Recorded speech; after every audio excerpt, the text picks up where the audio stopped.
Baiklah, Assalamualaikum warahmatullahi wabarakatuh. Perkenalkan, nama saya Muhammad Zaka Noval. Saya berasal dari kelas 10 Duta. Saya di sini akan membuat video pembelajaran atau presentasi mengenai materi atau mapel fisika yang diajar oleh guru pembimbing, yakni Ibu Nikmatul Khairiyah, SPDGR. Baiklah, pertama-tama materi yang akan saya bahas di sini ada 3, yakni tentang GLB atau gerak lurus beraturan, lalu gerak lurus berubah beraturan, dan gerak parabola. Yang pertama, GLB. Sebelum masuk analisis data, saya akan menjelaskan apa pengertian GLB. GLB atau gerak lurus beraturan adalah suatu gerak yang berada di lintasan lurus dengan kecepatannya itu konstan dan tidak memiliki percepatan atau nol. Jadi, gerak suatu benda itu akan selalu sama di setiap detiknya. Saya rasa itu merupakan pengertian yang cukup mudah dimengerti. Untuk itu, kita lanjut ke dalam menganalisis data atau tabel dan grafik. Baiklah, berdasarkan tabel dan grafik dari gerak lurus beraturan, itu saya mendapatkan jarak itu dari rumus atau persamaan matematisnya itu V sama dengan S per T, ya, dimana di situ diberitahukan adanya kecepatan yang konstan yakni 2 meter per second, dan dalam selang waktu itu jarak setiap detiknya sama yakni 2 meter. Oke, saya akan menjawab pertanyaan penguat nomor 1, ya, yang berkaitan dengan grafik mendatar antara kecepatan dan juga waktu. Sudah saya sebutkan tadi apa pengertian dari gerak lurus beraturan, ya, yakni memiliki kecepatan yang konstan. Jadi garis lurus yang ada di dalam grafik itu menggambarkan bahwa kecepatan objek itu akan selalu sama di setiap waktunya atau konstan. Saya rasa cukup itu jawaban dari pertanyaan penguat konsep nomor 1. Pada intinya, kenapa dia tetap lurus atau horizontal, itu karena benda tersebut memiliki kecepatan yang sama atau konstan di setiap detiknya. Oke, kita masuk ke dalam materi kedua, gerak lurus berubah beraturan.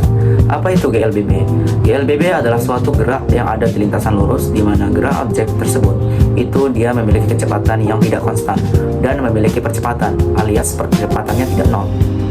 Jadi, kecepatan yang tidak konstan itu disebabkan karena adanya percepatan. Oke, kita masuk ke dalam pertanyaan penguat konsep yang kedua.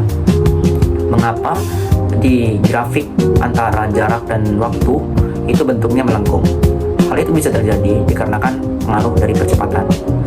Ya, di setiap waktunya karena adanya percepatan, itu kecepatan yang ditempuh tidaklah sama, namun adanya peningkatan.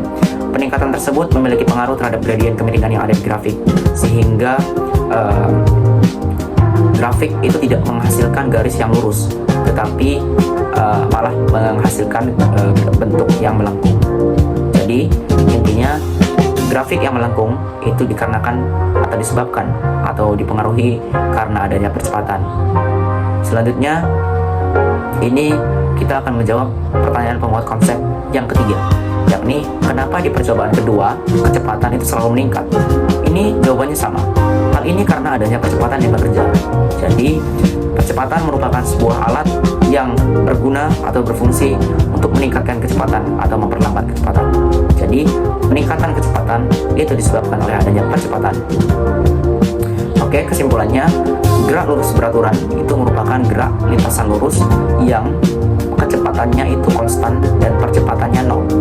Sedangkan gerak lurus berubah beraturan itu gerak lintasan lurus yang memiliki kecepatan yang tidak konstan dan ia memiliki percepatan, namun percepatannya konstan. Oke, selanjutnya adalah materi ketiga atau gerak parabola. Sebelum kita masuk ke dalam tabel dan juga analisis data, mari kita ketahui apa itu gerak parabola. Gerak parabola itu merupakan gerak gabungan antara gerak lurus beraturan dan gerak lurus berubah beraturan. Lalu gerak parabola itu sendiri merupakan gerak 2 dimensi dari suatu benda yang menghasilkan sudut elevasi terhadap semu X dan juga semu Y. Lalu ia berbentuk melengkung, itu dipengaruhi oleh adanya gravitasi dan juga percepatan. Oke, sebelum kita masuk ke analisis data, saya ingin membuat suatu kesimpulan dari tabel yang ada atau yang sudah saya lampirkan. Dari tabel tersebut bisa kita simpulkan bahwa sudut elevasi itu memiliki pengaruh penting terhadap tinggi maksimum atau tinggi yang dicapai benda dan juga jangkauan terjauh atau jarak terjauh yang bisa dicapai oleh benda. Oke, kita masuk ke dalam analisis data. Nomor 1, menurut kamu sudut elevasi mana yang menghasilkan jarak terjauh dan mengapa? Oke, menurut saya dan hasil dari tabel atau pengamatan saya, sudut elevasi yang menghasilkan jarak terjauh adalah 45 derajat. Kenapa demikian? Karena pada sudut 45 derajat itu tidak ada hambatan udara, serta pada sudut 45 derajat tersebut itu kekuatan untuk melaju dan bertahan di udaranya itu sama persis, sehingga ia mencapai suatu jarak yang maksimal. Oke, masuk ke analisis data yang kedua, yakni apabila kecepatan dinaikkan 2 kali lipat di sudut elevasi 45 derajat, apa yang terjadi pada tinggi maksimum dan jangkauan maksimum?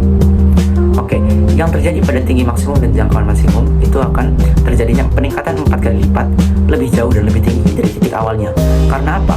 Karena kecepatan awal itu muncul sebagai kuadrat, ya, sebagai kuadrat di rumus tinggi maksimum dan jangkauan maksimum.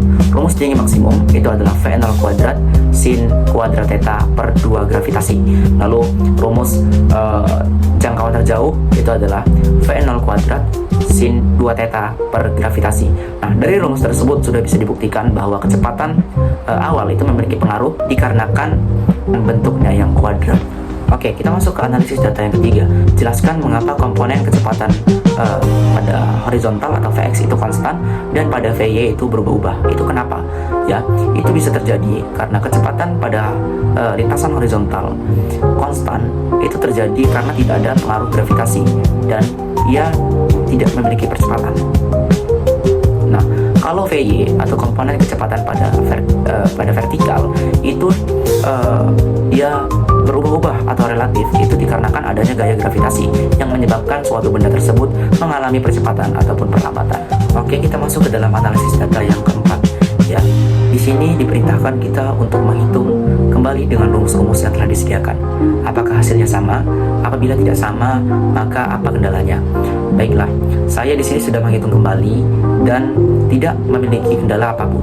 Hasilnya juga sama persis. Ya, rumus-rumus yang saya pakai itu adalah ketinggian maksimum itu V0 kuadrat sin kuadrat theta per 2 gravitasi. Jangkauan maksimum saya menggunakan rumus V0 kuadrat sin 2 theta per gravitasi.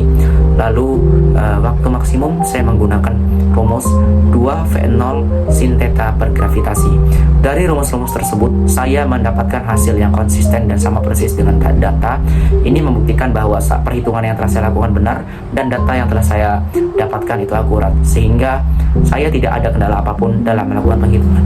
Baiklah, kita sudah sampai penghujung di mana saya akan memberikan kesimpulan dari materi gerak parabola.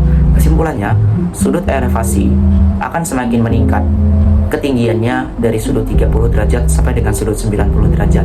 Namun, untuk jangkauan terjauhnya hanya akan meningkat dari sudut 30 derajat sampai dengan sudut 45 derajat. Setelah sudut 45 derajat, maka jangkauan terjauh akan menurun.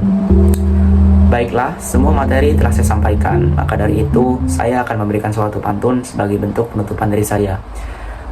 Kayu dibakar menjadi arang, motor melaju dengan sangat kencang. Mohon maaf apabila ada yang kurang. Semoga ilmu yang saya berikan akan selalu dikenang. Terima kasih atas perhatiannya. Saya tutup. Wassalamualaikum warahmatullahi wabarakatuh. Sampai jumpa lagi.